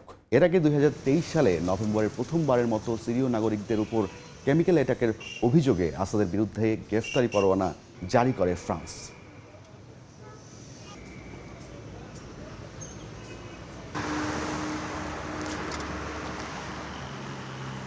ব্যক্তিগত গোপনীয়তা লঙ্ঘনের জন্য ব্রিটিশ রাজপরিবারের সদস্য প্রিন্স হ্যারির কাছে ক্ষমা চেয়েছেন মিডিয়া মোগল রূপাল মার্ডেকের মালিকানাধীন প্রকাশনা প্রতিষ্ঠান। বিবিসির খবরে বলা হয়েছে, গ্রুপটির প্রকাশিত ট্যাবলয়েডে সানের বিরুদ্ধে গোপনীয়তা লঙ্ঘনের অভিযোগ এনেছিলেন হ্যারি। স্থানীয় সময় বুধবার লন্ডনের হাইকোর্টে রুপার্ট মারডকের মালিকানাধীন সংবাদপত্রের বিরুদ্ধে গোপনীয়তা লঙ্ঘনের মামলার শুনানি শুরু হয়। এ সময় ডিউক অব সাসেক্সের কাছে প্রথমবারের মতো বেআইনি কার্যকলাপের কথা স্বীকার করেন অভিযুক্ত দ্য সান এবং নাও সংবাদপত্রের প্রকাশকরা। বলেন, ফোন হ্যাকিং, নজরদারি এবং ব্যক্তিগত তদন্তকারী নিযুক্ত করে নানা উপায়ে তথ্য সংগ্রহ করা হয়েছে। অনৈতিক এ কাজে অনেক উচ্চ পর্যায়ের কর্মকর্তারাও জড়িত ছিলেন। শুধুমাত্র প্রিন্স হ্যারি নন, তার মা প্রয়াত প্রিন্সেস ডায়ানার ব্যক্তিগত জীবনের অনেক তথ্য সংগ্রহে অনৈতিক পন্থা অবলম্বন করা হয়েছে। মামলা নিষ্পত্তির জন্য প্রিন্স হ্যারির কাছে ক্ষমা চাওয়ার পাশাপাশি আর্থিক ক্ষতিপূরণ দেওয়ারও কথা জানায় অভিযুক্তরা। এ বিষয়ে প্রিন্স হ্যারির আইনজীবী বলেন, গত 16 বছরে শতাধিক ব্যক্তিগত তদন্তকারী নিযুক্ত করেছে মিডিয়া মোগল হিসেবে পরিচিত রুপার্ট মারডকের প্রতিষ্ঠানটি। এসব কর্মকাণ্ডে জড়িত রয়েছে কোম্পানিটির সম্পাদক এবং উচ্চ পর্যায়ের নির্বাহীরা। এতে প্রিন্স হ্যারি এবং রাজ পরিবারকে গত 5 বছরে আক্রমণাত্মক ও প্রতিহিংসামূলক অনেক কিছু সহ্য করতে হয়েছে।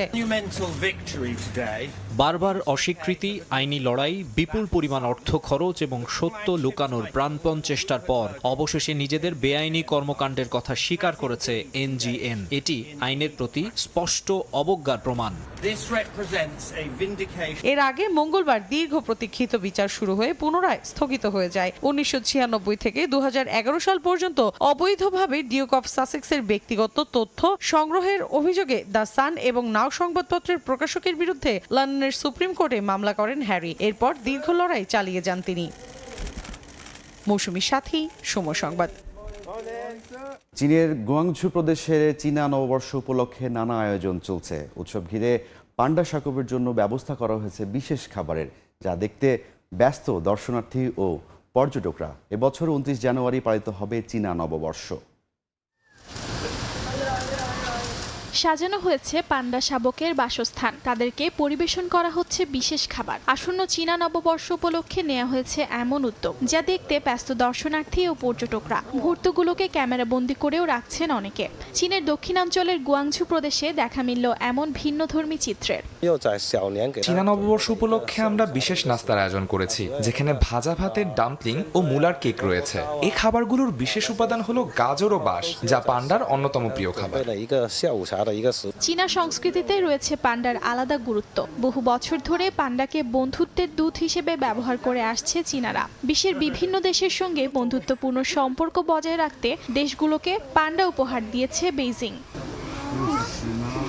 এবছর 29 জানুয়ারি পালিত হবে চীনা নববর্ষ। এই বিশেষ দিনটি উদযাপন করতে অধীর আগ্রহে অপেক্ষায় আছে বাসিন্দারা। চীনা নববর্ষকে লুনার নিউ ইয়ার বা স্প্রিং ফেস্টিভ্যালও বলা হয়। চীনা ঐতিহ্যবাহী রাশিফলের ক্যালেন্ডার অনুযায়ী আসন্ন নতুন বছর চীনারা সাপের বছর হিসেবে পালন করতে যাচ্ছে। এরই মধ্যে চীনের বিভিন্ন স্থানে শুরু হয়েছে নববর্ষ ঘিরে নানা আয়োজন।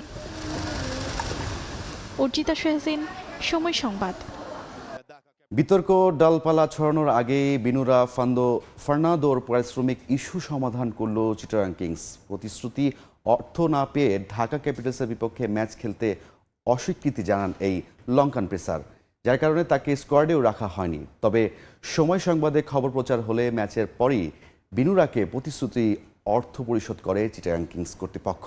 লঙ্কান ক্রিকেটার নিজেই বিষয়টি নিশ্চিত করেছেন।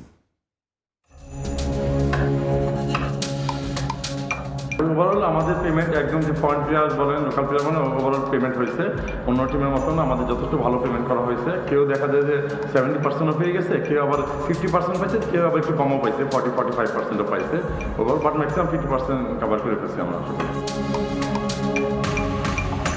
দিনভর বিতর্ক, বিনুরা ফার্নান্দোর পারিশ্রমিক পরিশোধ করেনি চিটাগং কিংস। প্রতিশ্রুত 50% বুঝে পাননি লঙ্কান ক্রিকেটার, নিজেই জানান সময় সংবাদকে বিপিএল এর বাকি অংশে আর না খেলে দেশে ফিরে যাবেন। ভবিষ্যতেও এই ফ্র্যাঞ্চাইজি আসরে অংশ নেবেন না এমন ক্ষোভও প্রকাশ করেন। মাঠে নামতে অস্বীকৃতি জানানোয় ঢাকা ক্যাপিটালসের বিপক্ষে ম্যাচে আসরের অন্যতম কম খরচে বোলারকে ছাড়াই একাদশ সাজাতে হয় টিম ম্যানেজমেন্টকে, যদিও তা অস্বীকার করেন টিম ম্যানেজার। এরকম কোনো কিছু না, আসলে আমাদের নতুন প্লেয়ার আসছে তালাত হোসেন তালাত, আমরা ওইখানেও রিপ্লেসটা করছি, কারণ আমাদের আজকে ব্যাটিং কম্বিনেশনটা আমরা বেশি রাখছিলাম। ও যেহেতু অলরাউন্ডার, সেখানে আমাদের টিমের কম্বিনেশনের জন্যই ওকে আমরা বাইরে রাখছি ম্যাচটা, এছাড়া এমন কোনো কিছু নিউজ নেই।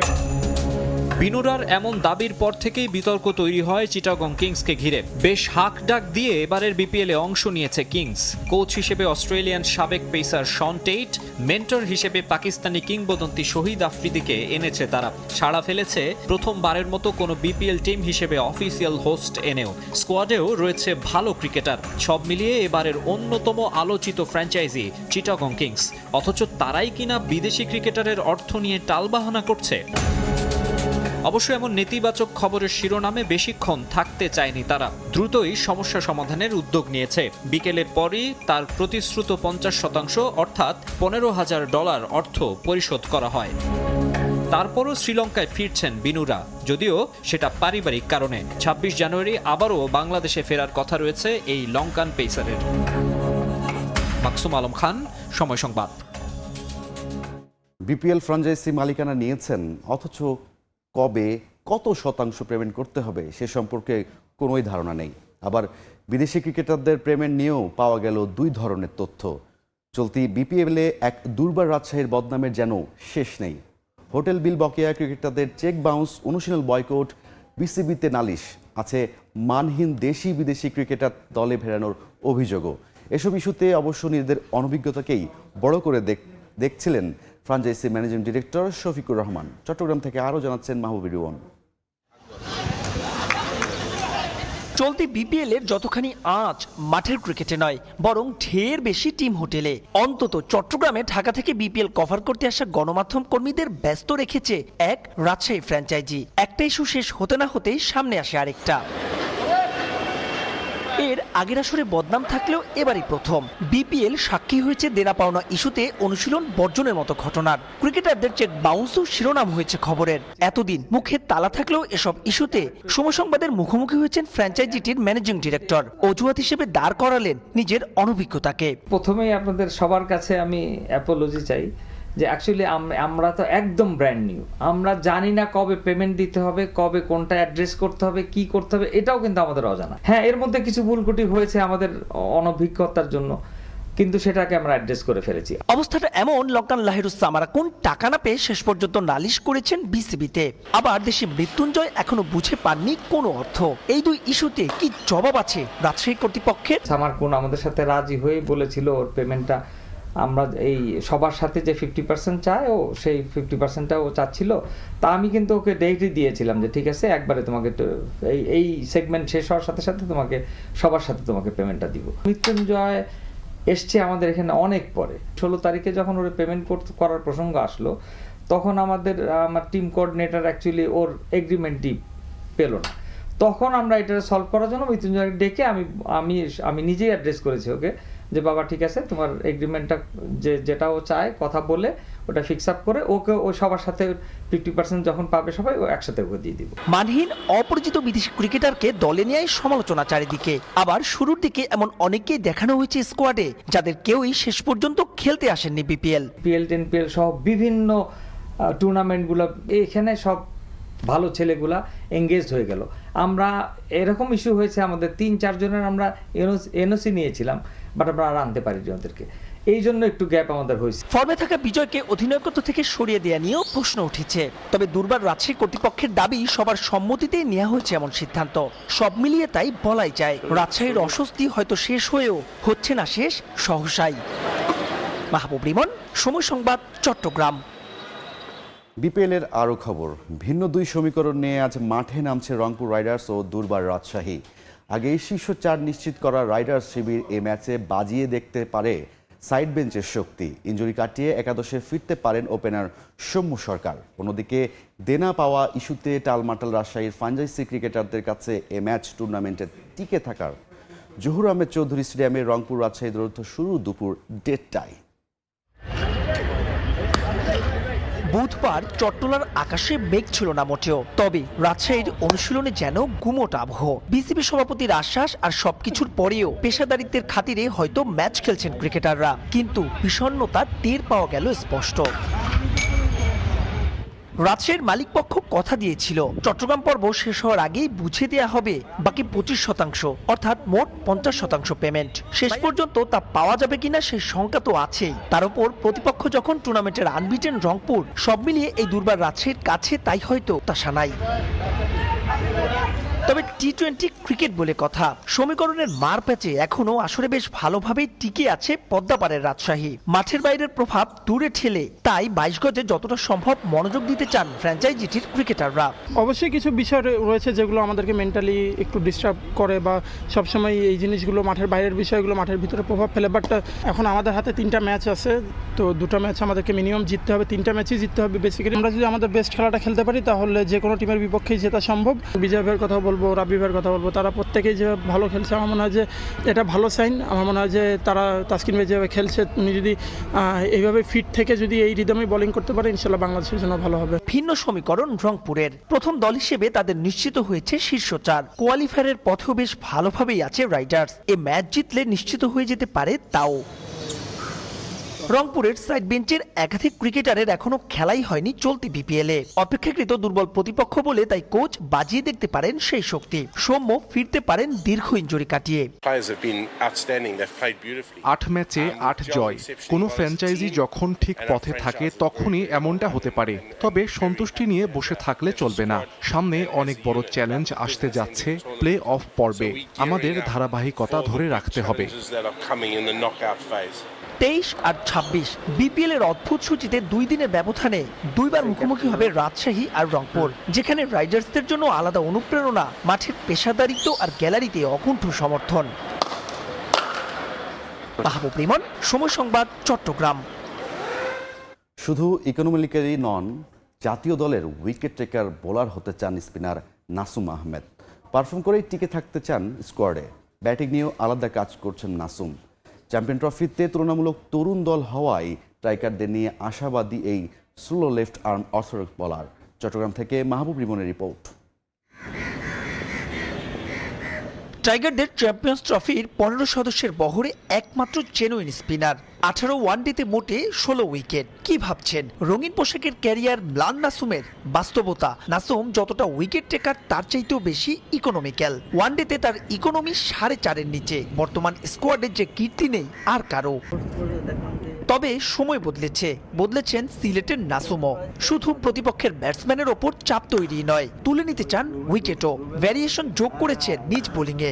রান চেক দিয়ে বল করতে পারি, বাট এই মুহূর্তে এখন আর ওইটা নিয়ে চিন্তা করি না, এখন দিন শেষে উইকেটটাই বেশি জরুরি আর কি। যখনই খেলার সুযোগ আসবে আমার পারফর্ম করতে হবে এবং পারফর্ম করেই আমাকে মানে ওইখানে টিকে থাকতে হবে। তো আমি আমার পারফর্ম করেই খেলবো, আমি কোনো চাপ নিতে পছন্দ করি না। প্ল্যান যেটা বললেন ওইটা আমার নিজের মধ্যেই সেট করা থাকে, আমি ওইটা কখনো প্রকাশ করি না।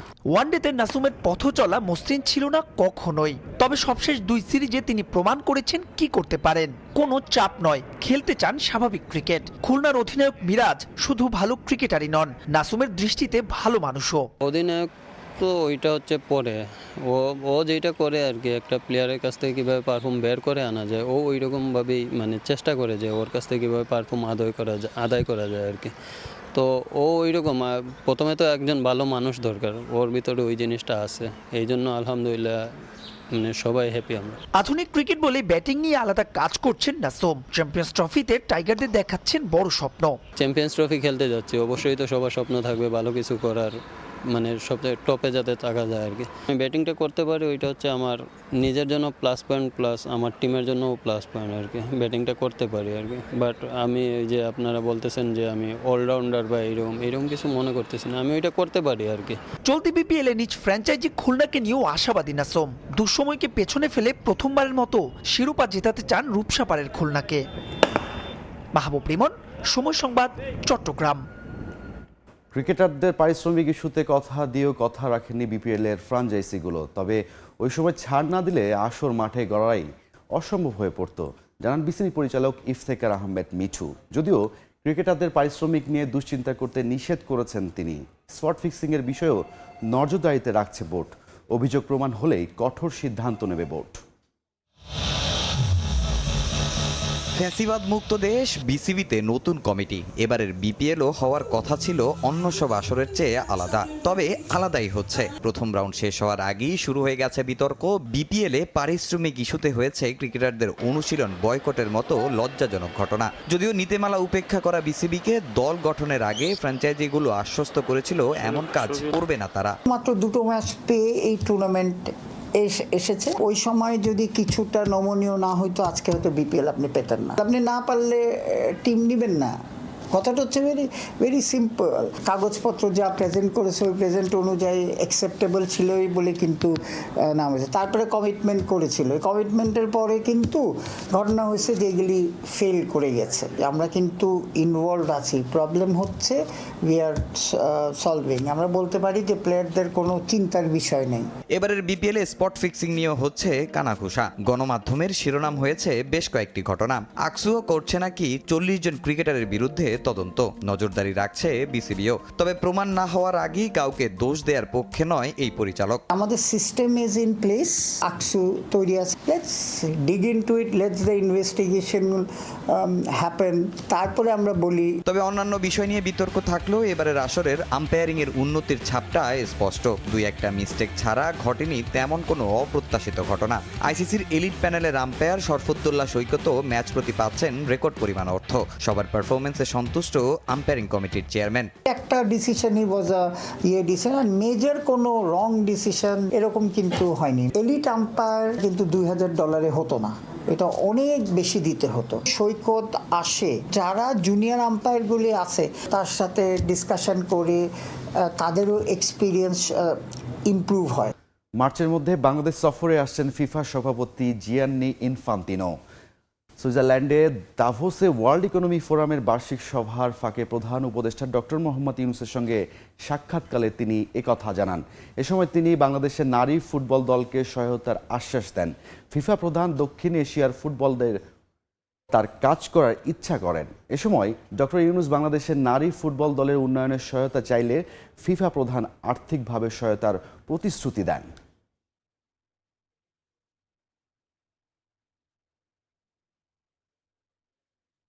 ফিফা উইন্ডোর আগে কিভাবে হামজা চৌধুরীকে বাংলাদেশ ট্রেনিং ক্যাম্পে আনা যায় তা নিয়ে কাজ করছে তাবিত আওয়াল। এজন্য লন্ডনে হামজা এবং তার পরিবারের সঙ্গে কথা চালিয়ে যাচ্ছে বাফুফে সভাপতি। বাংলাদেশে এলে তার জন্য বিশেষ ডাক্তার এবং ফিজিও সুবিধা নিশ্চিত করতেও কাজ করছে ফেডারেশন। এদিকে হামজা আসার খবরে বাংলাদেশ জাতীয় ফুটবল দলের স্পন্সর হতে বিদেশি কয়েকটি বড় প্রতিষ্ঠান ব্যাপক আগ্রহ দেখিয়েছে।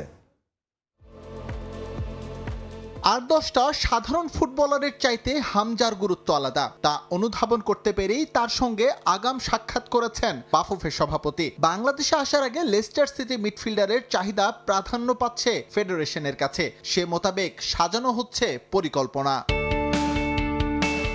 বাংলাদেশের ক্যাম্পে যোগ দেওয়ার পর হামজার জন্য বিশেষ কিছু ব্যবস্থা রাখছে বাফুফে। কোচিং স্টাফের পাশাপাশি আলাদা ডাক্তার এবং ফিজিও নিয়েও হচ্ছে আলোচনা। অবভিয়াসলি হামজার সঙ্গে আমাদের কিছু একটা কন্ডিশন থাকবে এবং হামজা কিন্তু আমাদেরকে কিছু গাইডলাইন দেবে যে তাকে তার জন্য আমাদের কি কি পদক্ষেপ নিতে হবে, কি কি করতে হবে। অবভিয়াসলি আমরা সেগুলি করতে প্রস্তুত আছি। ফিজিও থেকে শুরু করে ডাক্তার থেকে শুরু করে আমরা যত রকমের সুবিধা এই ধরনের ফুটবলারদেরকে দেওয়া দরকার, আমরা সব সুবিধা দিতে আমরা প্রস্তুত আছি। ফিফা উইন্ডোতে ম্যাচের 72 ঘন্টা আগে ফুটবলার ছাড়ার নজির নেই ইংলিশ ক্লাবগুলোর। তবে হামজা চাইলে নমনীয় হতে পারে লেস্টার সিটি। লন্ডনে সে চেষ্টাই চালিয়ে যাচ্ছেন তাবিদ। ক্লিয়ারেন্সের জন্য আমাদের সম্মানিত সভাপতি তাবিদ আওয়াল সাহেব সার্বক্ষণিক চেষ্টা চালিয়ে যাচ্ছে। সে অলরেডি কিন্তু লন্ডনে গিয়েছে এবং লন্ডনে গিয়ে হামজাকে সে কনফার্ম করেছে, তার ফ্যামিলির সাথে কথা বলেছে এবং বাংলাদেশে কিভাবে তাকে আনা যেতে পারে, যত রকমের সুযোগ সুবিধা দেওয়া যেতে পারে সেই দিকেও কিন্তু আমাদের বর্তমান প্রেসিডেন্ট তাবিদ আওয়াল সাহেব যথেষ্ট বলিষ্ঠ ভূমিকা রেখেছে। এদিকে হামজার আসার খবরে ব্র্যান্ড ভ্যালু বেড়েছে বাংলাদেশের ফুটবলের। যে দলটার এতদিন ছিল না কোনো স্পন্সর, তাদের পেছনেই ছুটছে দেশি বিদেশি বড় প্রতিষ্ঠান। আসছে মার্চ উইন্ডোতে জার্সিতে লাগতে পারে ইউনিক কোনো প্রতিষ্ঠানের লোগো। হামজা বাংলাদেশ জাতীয় ফুটবল দলের জার্সি পরে আজকে প্রতিনিধিত্ব করবে, বাংলাদেশ জাতীয় ফুটবল দলে খেলবে, এটাই কিন্তু আমাদের একটা প্লাস পয়েন্ট, আমাদের একটা টার্নিং পয়েন্ট।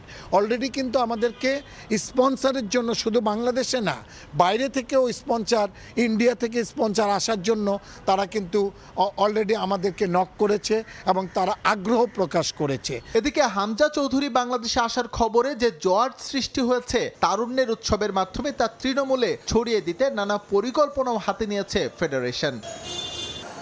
এসএম ইকবাল, সময় সংবাদ, ঢাকা। এ পর্যায়ে শীর্ষ সংবাদগুলো জানিয়ে দিচ্ছি আরও একবার। বৃষ্টি হয় তাই এক কাটু পানি জমে। একজনের বাচ্চা ডেলিভারি, বউকে কাঁধে করে রাস্তা নিয়ে গেছে। রাজধানীতে উন্নয়নের নামে প্রতিদিনই চলছে রাস্তা খোঁড়াখুড়ি। কাজের ধীরগতি নগরবাসীর দুর্ভোগ বাড়িয়ে দিয়েছে কয়েক গুণ। সংস্থাগুলোর সমন্বয় করতে আলাদা কমিশনের পরামর্শ।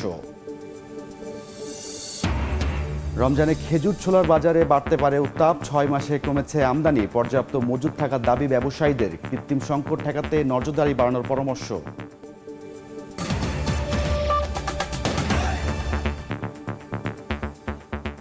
এই ছিল ভোরের সময়, সঙ্গেই থাকুন সময়ের।